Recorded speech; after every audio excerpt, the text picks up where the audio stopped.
So the Oscars 2021 has came and it's went. It was a show that had a lot of doubt going in, not knowing exactly how they were going to do the presentation.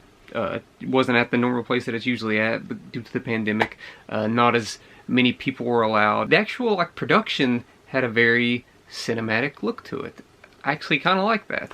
As a show, for the majority of it, it felt like the Oscars. There's a lot of boring stuff. There's a lot of non-surprises. I actually, through the majority of this, I just assumed that there was going to be no surprises. There was going to be everything that won was going to be totally expected, because that's the way it seemed for so long. You expect Sound of Metal to win Best Sound and Best Editing. You expect Soul to win Best Animated Feature. You expect Soul to win Best Score. So you're going through the groove. You get through all the technical awards, but there was one technical award that sort of set the tone for maybe some bigger surprises happening later. And that technical award was Best Cinematography, where I think most people assumed that Nomadland was the heavily the favorite, but Mank took it, and the Academy has shown favoritism towards period pieces, and then you mix it in with black and white. I guess maybe we should have seen that coming a little bit stronger, but I still thought Nomadland would win. But with Mank winning, not that big of a deal, So the show's moving along. So you get going, and it's a little shorter than usual. It's usually a 4-hour production, and they usually try to add in some jokes and gags, get the audience involved. And if I'm not mistaken, in this one, they only had one instance of that, and that was Lil Ray Howery going around asking people if this song that they're playing was nominated for an Oscar, if it won an Oscar, if it wasn't even nominated, and talked to some people, got Glenn close to a dance.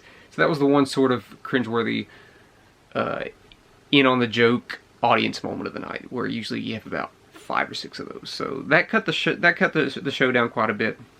You get to the in memoriam, and it's plays a really beautiful rendition of the Stevie Wonder song from one of his best albums. I can't remember the name of the song, but it was a beautiful rendition. The problem is that they're flying through the in memoriam to the point where some of these names are on screen for it seemed like a half a second, and some names got more time. You had Chadwick Boseman at the end that got a little bit more time, and obviously Sean Connery got a little bit more time. But a lot of these names, it was bang bang bang bang bang, very quick. So that was the beginning of the end.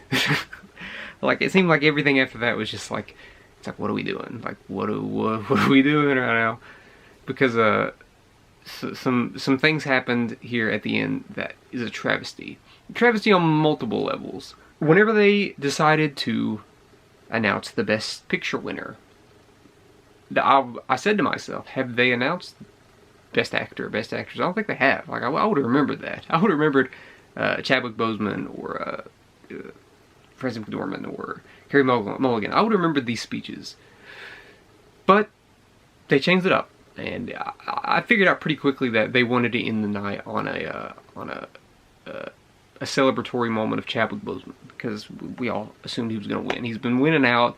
I think one of the only ones they didn't win was at the BAFTAs. Anthony Hopkins won. No big deal. But Nomadland won Best Picture.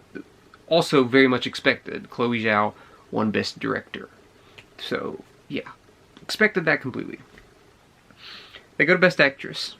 A little bit of a surprise. I'm not going to lie. Frances McDormand won. To me, she was maybe in 3rd place in terms of who's going to win that, with Carey Mulligan being in 1st and Viola Davis being in 2nd there. But Frances McDormand pulled it out. Frances McDormand is super strange and weird. She got up there and gave a 20-second speech. To me, it seems like her winning awards is basically nothing. And it would have been nicer to see maybe an inspirational speech from Carey or Viola, because we all know Viola can really give a very emotional and inspirational speech. Well, that's whatever, what can you do? So then they go to Best Actor. We assume this is going to be the Chadwick Boseman moment that we've all been leading to. And they name off nominees. It looked like Anthony Hopkins is there just as a picture of him. Obviously it shows a picture of Chadwick Boseman, assuming that they'd have someone come up and say a speech for him. they announced best actor winner, and it is Anthony Hopkins.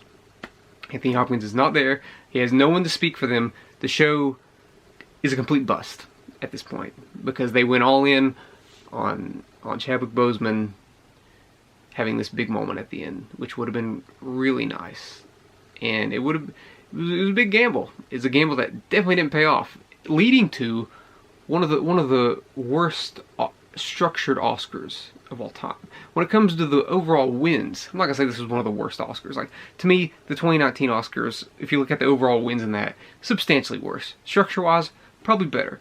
But that was the year that Bohemian Rhapsody won the most Oscars out of any movie. So, yeah, that was technically worse. But if you're just looking at a show and a production, aside from the visual look of this, one of the worst Oscars I've seen. That ending was just so flat and anticlimactic. Because not only did Chadwick Boseman not win, a guy won who you could definitely make the argument that is deserving. Anthony Hopkins was incredible in The Father. But he's not there. So the show ends with no speech and the show just ends.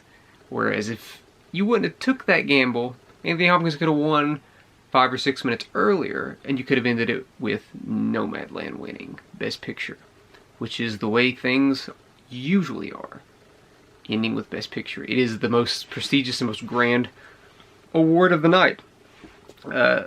These were well-intentioned decisions that they made that failed miserably, and yeah, you can't help but walk away feeling disappointed because you wanted to have that moment. You maybe wanted to have that cry, that last Chadwick Boseman win. We've been watching all these award shows. We see the speech that his wife gives, and who knows who all they would have had come up and speak for him at this show. Like, it's something that we'll never know. And this is not me taking anything away from Anthony Hopkins.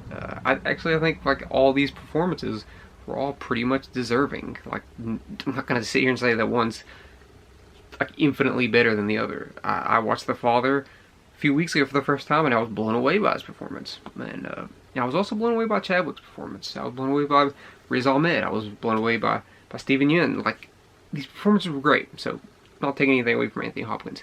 It's just the structure. It's really going to take away from some of the actual meaningful and bigger moments of the show that now we're just going to think about the producers and how they really screwed up here at the end. That's all I really have to say, because I'd say 80% of the show for me was pretty standard, some boring stuff. We're getting through it, some awkward speeches, some good speeches, some stupid speeches, some non-speeches, and then you get to the in memoriam and beyond. It's just, ooh, this is flatlining. Not good at all. Yeah. What can you do? It's not something I'm going to be angry about for like the rest of the week. It's just one of those things that's a bit of a disappointment, because this is the last award show of the season, and it's a bummer. It sort of represents this past year.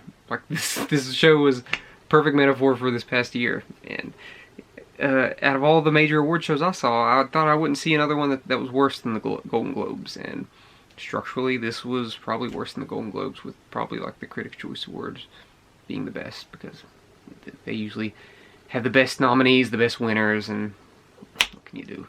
What can you do? So what did you think of the show tonight? Did you like it? Did you care about the major malfunctions in their layouts that completely came back and bit them in the butt? Like, did you care about it? Did you not? Let me know. Let me know. I want to hear what people have to say. I want to know if people are actually angry about it or so about it. Let me know in the comment section below. Hit that subscribe button. Thank you for watching.